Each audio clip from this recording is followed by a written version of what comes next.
What's up, everybody? This is 2J's coming back with another one of my top 50 favorite games. A little backstory about it. Produced by Squaresoft. Came out about 2000, early 2001 time frame for the PlayStation 2. An old school beat 'em up slash RPG. It goes by the name of The Bouncer. Alright, so we're going to go ahead and load the game up here, get things started, and begin my explanation of why this game stands out of my mind as much as it does. First things first, before I even get started, I want to talk about, like, the story of this game is about as cliche as it can come. And that's really why I don't talk about it as much as I talk about the story, or I'm not going to talk about it as much as I talk about the story in other games, because it's extremely cliche. You know, a girl gets kidnapped, boy goes to save her type shit, and it didn't really stand out in my mind, the story, as much as the presentation of the game. Like, just by watching the few scenes that I'm going to have playing, or I got playing right now, this is the intro to the game. This is how it comes on. This is before you even start your first fight, before you even properly introduce to the main characters. You know, they've already put things in motion. Unlike a lot of RPGs where you don't find out what's going on until 6 hours or so into the game.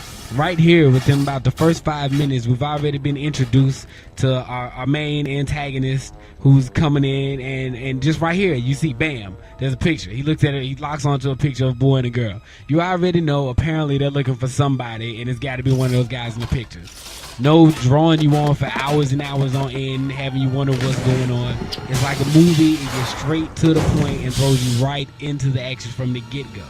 And that's what I like so much about it, is that it keeps a very nice pace of action and story, a nice blend, a nice pace of action and story without making you sit there and go through mindless, stupid scenes. You're looking busy, Cole. Hey, if we're not doing anything, it means the bar's doing just fine, right, Sion? They make sure to keep things going at a nice pace. And I pause right here because, as you can see, this boy and girl are the same boy and girl that the guy came through in the picture. You know, the same boy and girl in the picture that this guy was looking for. So you see, like, within a matter of minutes, you know, within about the first 5-6 minutes of cutting on the fucking game, we've already been introduced to our main character, the fucking girl that's gonna get kidnapped. And within like seconds, bam, there go the villains, and now the game has begun. You know, things have been set in motion, and pretty much everything's going to continue on from this point. You pick a character, watch a cutscene like this, jump right into a battle, beat up a couple enemies, get experience points to distribute to your character to increase health, increase power, increase defense, or just buy new techniques. Watch another cutscene that's going to progress the story along, and watch, rinse, and repeat continuously. I'm just going to let this one play out because I just really like the scene.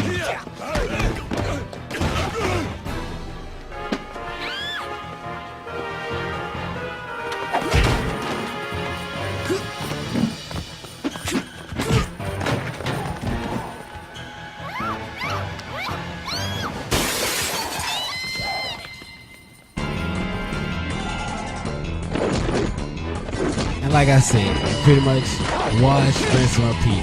Fight, get EXP, watch a cutscene. Fight, EXP, cutscene. Fight, EXP, cutscene. And while this may seem pretty silly and repetitive, it keeps a constant pace throughout the game, allowing you not only to develop the characters, but keep the action constant so that the player doesn't get bored. And of course, taking a momentary break for really cheesy love scenes like this. I mean, you know, what's a game without a cheesy love scene like this one? And I mean, this game even goes as far to incorporate all the RPG video game cliches of today, and it even has a fucking escort mission. Who's ever heard of that before?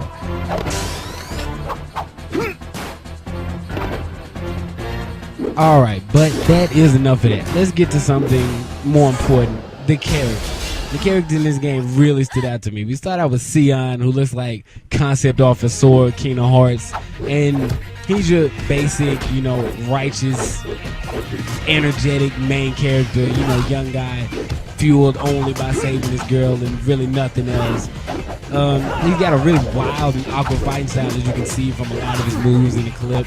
That it's really brawler type. Not really.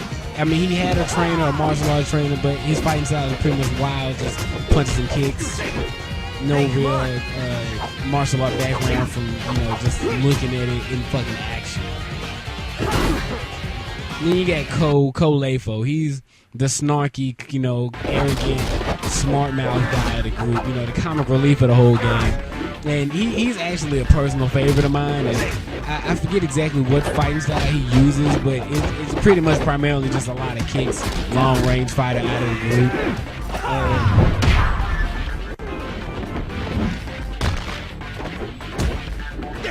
He's so badass. And then we've got Vault, the big guy with the dark past. His fighting style is pretty much relying on heavy hits and a lot of wrestling type grapple maneuvers that miss a whole lot thanks to the retarded fucking fighting system in this game. But these are the three characters, and from the get-go, a lot is not known about them. They're just three different faces who all work in a bar called Fate as bouncers, But as the game progresses, you learn a little bit more about the characters and their ties to the enemies and their ties to what's actually going on within the story and their past. Each character seems to have a pretty dark, brooding past, and it's revealed through text-based cuts like loading screens in between stages. So even when you're forced to sit through a fucking loading screen, you're learning a bit more about the characters and learning a bit more why they act the way they act and what they have to do overall with what's happening in the story. Which, as I mentioned before, presentation and pacing, the two of the things I love so much about this game. Now, I'm gonna go ahead and wrap up this last part quick because there's not a lot to say about it. But part of the charm, part of what really made this game what it was to me, was the gameplay. As ugly and stupid as this fucking fighting system is in this game, the hitboxes are pretty ridiculous, and the fact that a lot of your attacks knock the enemy into like a stupid ragdoll knockdown that prevents you from doing any further damage until they recover is really simplistic and is really straightforward, exactly what a beat 'em up should be. There's no real long flashy devil may cry combos going on where that some rookie to video gaming would never be able to perform. It's really simple, straightforward, mash X, hold L2 and push X to do this special move type fighting, and that's really what stood out so much to me.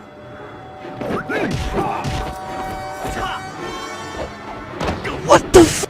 God, fuck you, Durgan. You just pick it up and play it and have fun and enjoy the experience rather than trying to memorize and learn long button strings and combos to do maximum damage to enemies. It allows you to focus more so on the game and the fun rather than learning all these long attack strings and what attack works after which attack and what attack works with this. Instead of having to learn all that, you can just sit down and have fun, and it was for anyone and everyone, not just a hardcore game. So all that plus a new game plus feature which allowed you to take your upgraded characters and upgrade them further along in a second, third, fourth playthrough of the game until they all max out at S rank. An increasing difficulty where the enemies get stronger and a little bit smarter as your characters rank up. Plus, if you had a multi-tap back then, up to four players could go against each other in versus mode. I feel like this game had a whole lot to offer, and it's part of what made it stand out so much in my mind, is that it was so different from a lot of stuff that was around it at that moment in time. Pretty much the same thing I'm gonna say about any other game in this top 50. So that's the Bouncer, and I'll leave it at this. If you had this game literally only costs like $3 now. I just picked up another copy from GameStop, so I mean, come on, everybody's got $5 to burn. If you got a PlayStation 2 or a backwards compatible PlayStation 3, why the hell not? What's $3? It's nothing. So go ahead and pick it up if you want to. If not, just enjoy the video. The videos on YouTube, and I get up with you guys in the next go around in my next video of my top 50. Look, Jesus, would you look at that? God damn it.